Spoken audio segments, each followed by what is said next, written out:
Good morning student. आज हम लोग न्यू टॉपिक करेंगे। टॉपिक का नाम है फाइनल अकाउंट्स। फाइनल अकाउंट्स मतलब अंतिम खाता। सुनने से ही मन में एक विचित्र सा विचार उत्पन्न होती है कि अकाउंटिंग का ये फाइनल स्टेप है। इट मीन्स अभी तक जो हम लोग अकाउंटिंग सीखे हैं, जनरल, फिर ledger, there on trial balance, depreciation, bills of exchange, rectification of errors, जितने भी हम लोग अकाउंटिंग सीखे हैं, सबका मूलभूत पर्पस था फाइनल अकाउंट्स में योगदान देना। कहने का आशय फाइनल अकाउंट वो अकाउंट्स है जिसके बनाने से हम लोगों को व्यवसाय का क्या लाभ हो रहा है, व्यवसाय का क्या हानि है, व्यवसाय का फाइनेंशियल पोजीशन कैसा है, व्यवसाय में कितने एसेट्स है, व्यवसाय में आज की डेट में कितने लायबिलिटीज है, ये सारा बिंदु का स्पष्ट हम लोग फाइनल अकाउंट्स बनाने से हो जाता है। इस कहने का मतलब ये एक इम्पोर्टेंट डॉक्यूमेंट है जिसको बनाने से हमको व्यवसाय का सही चित्र, सही स्वरूप की पहचान होती है। अतः it is a important document to all business through which we can know the profits of a business, positions of a business, today what's assets, today's what's liabilities, like all. तो फाइनल अकाउंट एक्चुअली हम लोग trial balance के मदद से ही बनाएंगे। Trial balance हम लोग जो सीखे थे, जिसमें क्या था, जितने भी लेजर में हम लोग अकाउंट्स खोले, सारा का डेबिट और क्रेडिट स्टेटमेंट में लिख लिए, that is called trial balance. अब क्या है, ट्रायल बैलेंस में जितने भी आइटम्स होंगे, कितने तरह के आइटम्स होते हैं, एक्सपेंस होंगे, एक्सपेंसेस होंगे, लॉसेस होंगे, डेबिट बैलेंस में एसेट्स होंगे। डेबिट बैलेंस में आपका एक्सपेंसेस होंगे, लॉसेस होंगे, एसेट्स होंगे। ये क्या ट्रायल बैलेंस में शो कर रहा होगा, डेबिट बैलेंस शो कर रहा होगा। और जितने भी इनकम्स होंगे, गेन्स होंगे और लायबिलिटीज होंगे, ये आपका ट्रायल बैलेंस में क्रेडिट बैलेंस शो कर रहा होगा। ये स्पष्ट है। जितने भी खर्चा होते हैं, एक्सपेंस होते हैं, वो क्या करता है, लायबिलिटीज को कम करता है, मतलब उसका डेबिट बैलेंस होगा। एसेट्स तो ऑलरेडी डेबिट बैलेंस होता ही है। और जितने भी इनकम है वो लायबिलिटीज को, मेरे कैपिटल को बढ़ाते हैं, प्रॉफिट्स को, और जितने भी लायबिलिटीज है सबका क्रेडिट बैलेंस होगा। तो इससे हम लोग क्या करेंगे, फाइनल अकाउंट्स बनाएंगे, उससे हम लोगों को स्पष्ट होगा व्यवसाय में कितने लाभ हैं, व्यवसाय के कितने संपत्तियां हैं, कितने दायित्व है। ऑन ए पर्टिकुलर डेट हम लोग be prepare, generally year and को हम लोग इसको बनाएंगे। फॉर एग्जाम्पल, हम लोग एग्जाम देते हैं प्रत्येक वर्ष, तो हम लोग अपने मार्क्स के आधार पर हम लोग तय करते हैं कि अगर परसेंटेज अच्छा आया, मार्क्स अच्छा है तो गुड परफॉर्मेंस हुआ, थोड़ा सा मीडियम है तो एवरेज है, थोड़ा सा कम है तो पुअर परफॉर्मेंस कहलाता है, जिसमें ज्यादा वर्क करने का जरूरत है। कहने का आशय उसी तरह व्यवसायी लोग भी क्या करता है, अपने व्यवसाय का परफॉर्मेंस जानना चाहता है।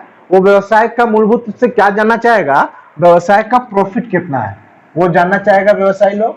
मेन तो प्रॉफिट जानना चाहेगा, इसके अलावा भी वो व्यवसाय का क्या जानना चाहेगा कि पोजीशन क्या है, वित्तीय फाइनेंशियल पोजीशन, व्यवसाय का फाइनेंशियल पोजीशन क्या है। फाइनेंशियल पोजीशन कहने का आशय एसेट्स क्या है, एसेट्स क्या है, लायबिलिटीज क्या है, मतलब ऑन ए पर्टिकुलर डेट उसका फाइनेंशियल पोजीशन क्या है। तो व्यवसायी लोग मूलभूत से तो प्रॉफिट जानना चाहेगा ही, इसके अलावा फाइनेंशियल पोजीशन भी जानना चाहेगा। वो भी क्या करता है, जिस प्रकार प्रत्येक वर्ष एग्जाम लेकर परीक्षार्थियों का हम लोग क्या करते हैं, परीक्षण करते हैं कि उसका प्रदर्शन उस साल कैसा रहा, उसी तरह प्रत्येक वर्ष व्यवसायी लोग भी अपने व्यवसाय का फाइनल अकाउंट्स बनाते हैं, जिसके मार्फत से वो अपना प्रदर्शन को समझते हैं। जिस प्रकार वहां पर ज्यादा प्रॉफिट होगा तो अच्छा माना जाता है, एवरेज प्रॉफिट है तो ओवरऑल ठीक है, अगर प्रॉफिट कम है तो ज्यादा मेहनत करने का जरूरत है, अगर प्रॉफिट के जगह व्यवसायी को लॉस हो रहा है और लॉस कंटिन्यू हो रहा है तो इसका मतलब उसको कुछ दूसरा काम करना चाहिए, उसको बिजनेस नहीं करना चाहिए। इज इट क्लियर, स्पष्ट है? तो सर बनाएंगे कैसे, कैसे प्रॉफिट एंड लॉस बनाएंगे, कैसे हम जानेंगे। फॉर एग्जांपल, एक एग्जांपल आपके सामने हम ले रहे हैं, उसमें क्या है, सपोज हम अपना, मेरा एक इंस्टीट्यूट है जिसमें हम बच्चों को पढ़ाते हैं सपोज, तो उसका हम अगर हमको लाभ हानि जानना हो तो आप कैसे जानेंगे। आप लोग बोलिएगा सर आप अपना इनकम बता दीजिए और खर्चा बता दीजिए, हम लोग लाभ बता देंगे, स्पष्ट है। तो मेरा इनकम में है, कुछ हमको फीस के रूप में मिल जाता है, कुछ फीस के रूप में हमको मिल जा रहा है। सपोज फीस के रूप में हम कमा रहे हैं 25,000,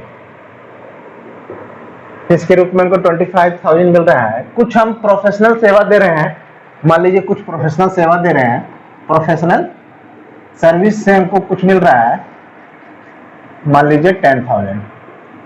कुछ मान लीजिए मेरा बिल्डिंग्स वगैरह है जिसको हम किराए पर भी लगा दिए हैं, उससे भी कुछ मेरा इनकम हो रहा है, रेंट फ्रॉम बिल्डिंग से कुछ हमको रेंट आ जा रहा है, सपोज 5,000। ये मेरा इनकम का सोर्स हो गया, इतना मेरा इनकम है। ओवरऑल हम कितना इनकम हो जा रहा है, तो आप लोग ऐड करके देखेंगे 25 प्लस 10, 35 प्लस 5, मतलब 40,000 मेरा इनकम है।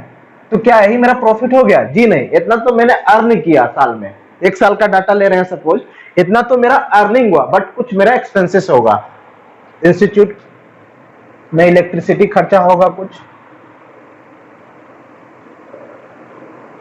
इलेक्ट्रिसिटी होगा, कुछ हो सकता है कुछ स्टाफ रखे होंगे उसको सैलरी दे रहे होंगे, स्टाफ सैलरी,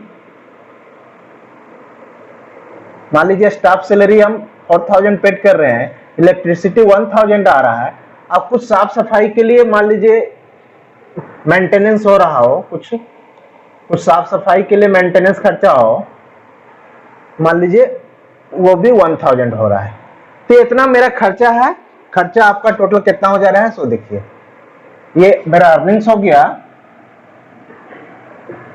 अर्निंग्स, ये मेरा एक्सपेंसेस हो गया एक साल का, आपका 4 + 1 + 1 6,000। तो यू कैन इजिली से how much my profit of that particular year, you can say 34,000। आपने तो सही बोला 34,000, मगर आया कैसे? जितना साल भर का इनकम था उसमें साल भर का खर्चा को घटा दिए, दैट इज कॉल्ड प्रॉफिट। स्पष्ट है? बस यही चीज हमको अकाउंटिंग फॉर्मेट में इसको लिखना सीख लेना है। यहाँ पर बस फॉर्मेट में हम इसको डालना सीखेंगे, that is called my profit. स्पष्ट है? फॉर्मेट अभी हम लोग देख लेंगे क्या है, और सारा आइटम ट्रायल बैलेंस से डालेंगे। तो एक चीज जान लीजिए, ट्रायल बैलेंस से सारा आइटम डालेंगे, इससे पहले हम लोग क्या करते हैं, फॉर्मेट आपके सामने रखते हैं, फाइनल अकाउंट का क्या फॉर्मेट होगा, जिससे आप बेहतर ढंग से हम लोग ट्रायल बैलेंस का आइटम को कहां जाएगा उसको समझ पाएंगे। तो यहां पर एक आपका trading and profit and loss accounts,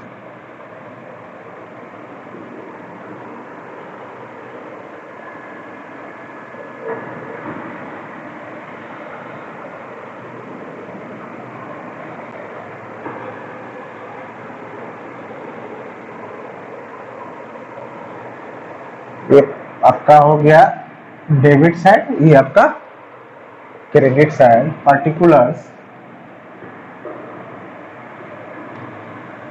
concern rupees, particulars concern rupees. और इसमें हम लोग trading and profit and loss account से व्यवसाय का प्रॉफिट एंड लॉस लिख लेगा, और व्यवसाय का फाइनेंशियल पोजीशन जानने के लिए एक अलग स्टेटमेंट संग बनाएंगे हम लोग, जिसको हम लोग नाम देते हैं बैलेंस शीट।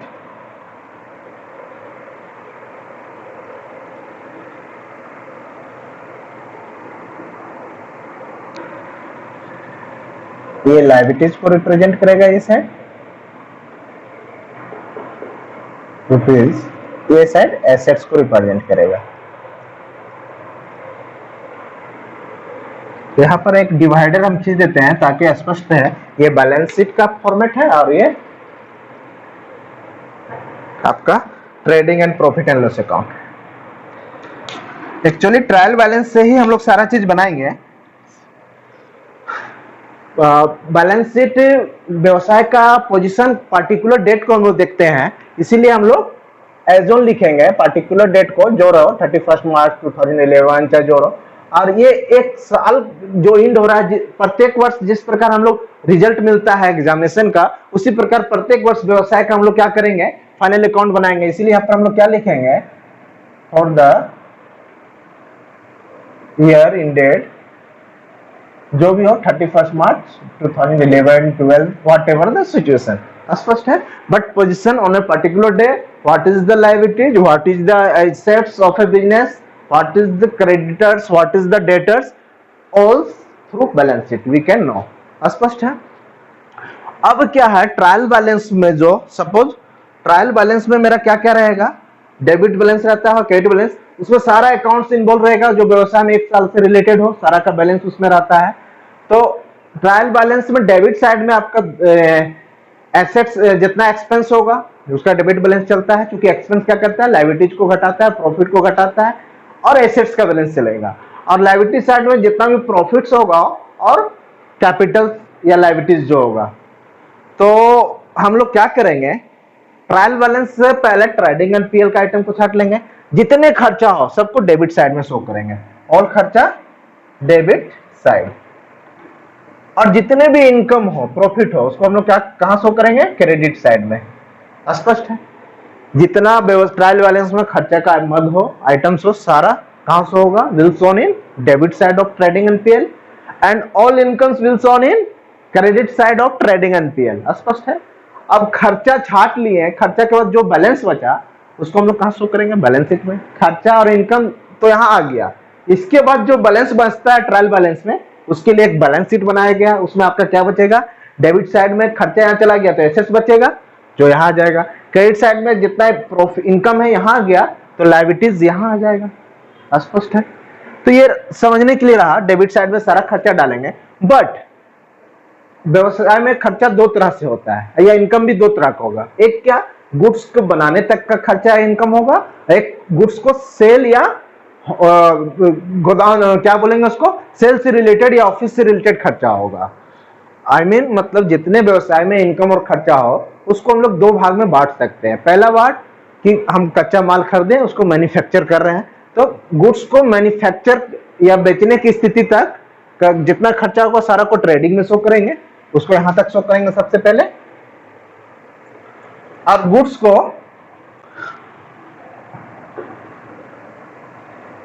शोरूम से संबंधित या ऑफिस से संबंधित जितना खर्चा होगा उसको नीचे हम लोग शो करेंगे, और यहाँ मैन्युफैक्चरिंग से रिलेटेड और यहाँ शोरूम या ऑफिस से रिलेटेड जितना खर्चा होगा यहाँ शो करेंगे, और यहाँ गुड्स को मैन्युफैक्चरिंग से रिलेटेड जो इनकम होगा सेल से रिलेटेड, और या ऑफिस से रिलेटेड जो इनकम होगा उसको क्रेडिट साइड में शो करेंगे। सारा खर्चा तो डेबिट साइड आएगा, सारा इनकम, मगर खर्चा को भी दो भाग में बांट दिए। मतलब गुड्स को बनाने तक का खर्चा ट्रेडिंग, पहला पार्ट ट्रेडिंग हो गया, और गुड्स को शोरूम या ऑफिस से रिलेटेड खर्चा पीएल में जाएगा। नीचे के पार्ट को पीएल बोल दिए, ऊपर का पार्ट को ट्रेडिंग। मतलब दिखाना तो यहीं पर है, मगर उसको दो भाग में बांट दिए, स्पष्ट है। अब क्या है, इसमें एक सीक्वेंस ज्यादा हमको फॉलो नहीं करना है, हल्का फुल्का सीक्वेंस है। सबसे पहले याद कीजिए आप लोग, जैसे भी कोई खाता हम लोग खोलते हैं नया साल में, तो सबसे पहले क्या लिखते हैं, टू बैलेंस बीडी। तो टू बैलेंस बीडी मतलब पहले का जो ओपनिंग स्टॉक हो, तो टू ओपनिंग स्टॉक सबसे पहले हम लोग दिखाएंगे। टू ओपनिंग स्टॉक, दो तीन आइटम का सीक्वेंस रहेगा, अदरवाइज आपको जैसे पोस्ट करना है पोस्ट कीजिए। फिर उसके बाद स्टॉक के बाद क्या है, कुछ माल को करे कर देंगे, तो टू परचेज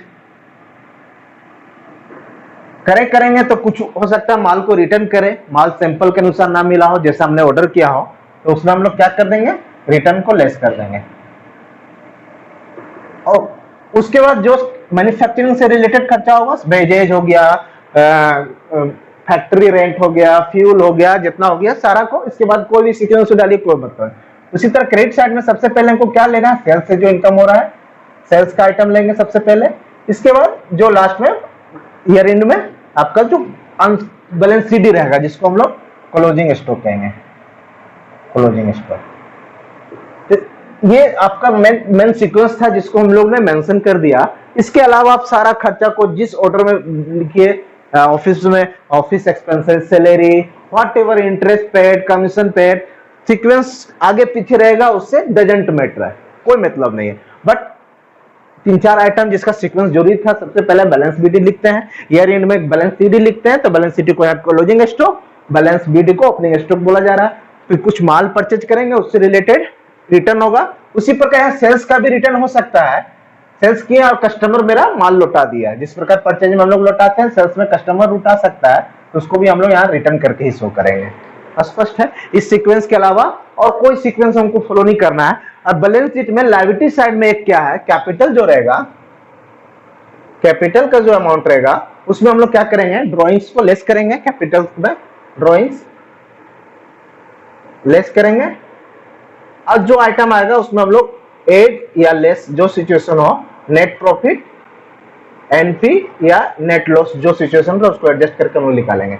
एक सीक्वेंस यहां फॉलो करना है लायबिलिटी साइड में, और ट्रेडिंग में जो ओपनिंग स्टॉक, परचेज में रिटर्न एडजस्ट करके, सेल्स में रिटर्न एडजस्ट करके, क्रेडिट साइड में क्लोजिंग स्टॉक। अदरवाइज सारा सीक्वेंस आपका सेम रहेगा। यहां तक में ओपनिंग ट्रेडिंग अकाउंट जो फर्स्ट हम लोग जो मैन्युफैक्चरिंग रिलेटेड एक्सपेंसेस हो उसमें हम लोग और सेल्स से रिलेटेड जो इनकम हो उसके बाद जो लिख लेगा, अगर ये साइड आपका ज्यादा हो तो यहाँ हम लोग ग्रॉस प्रॉफिट बोलते हैं, अगर ये साइड ज्यादा हो जाए तो यहाँ हम लोग ग्रॉस लॉस बोलेंगे। अगर ग्रॉस प्रॉफिट होती है तो ग्रॉस प्रॉफिट यहाँ पर आ जाएगा ग्रॉस प्रॉफिट, और ग्रॉस लॉस होती है तो यहाँ आ जाएगा ग्रॉस लॉस। और इसके बाद हम लोग क्या करेंगे, सारा पीएल का आइटम डालेंगे, शोरूम या ऑफिस से रिलेटेड खर्चा, और कुछ इनकम होगा जिसे कमीशन रिसीव, इंटरेस्ट रिसीव, और यहाँ से जो फाइनली निकलेगा वो आपका, अगर क्रेडिट साइड ज्यादा है तो डेबिट साइड में नेट प्रॉफिट लिखाएगा, अगर डेबिट साइड ज्यादा है तो बैलेंसिंग करेंगे तो यहाँ नेट लॉस आएगा। अब फाइनली इसको कैपिटल में ले जाते हैं, नेट प्रॉफिट को ऐड कर लेंगे और नेट लॉस रहेगा तो लेस कर देंगे। और जितना एसेट्स है ट्रायल बैलेंस में, डेबिट बैलेंस जितना था ट्रायल बैलेंस का उसमें से खर्चा तो हट गया, जो बचा बैलेंस यहाँ एसेट साइड में शो करेंगे, और क्रेडिट साइड में जो इनकम यहाँ शो हो गया, जो लायबिलिटीज बच रहा है, bills payable, bank loan, capital like item, उसको हम लोग लायबिलिटी साइड में शो करेंगे। और फाइनली हम लोग बैलेंस कर लेंगे। तो ये सारा प्रोसीड्योर को समझने के लिए एक सम्स हम लोग करेंगे इस पर, best sums, but these are the formats. ये हमारा फॉर्मेट है जो बहुत ही आसान है, और बार बार हम लोग इसको रिपीट भी करेंगे तो ज्यादा स्पष्ट हो जाएगा। इसको आप लोग रिवाइंड करके भी आप लोग देखेंगे, अगर कोई कंसेप्ट आप लोग को समझ में नहीं आया हो तो आप लोग इसको रिवाइंड करके भी देखेंगे। Thank you.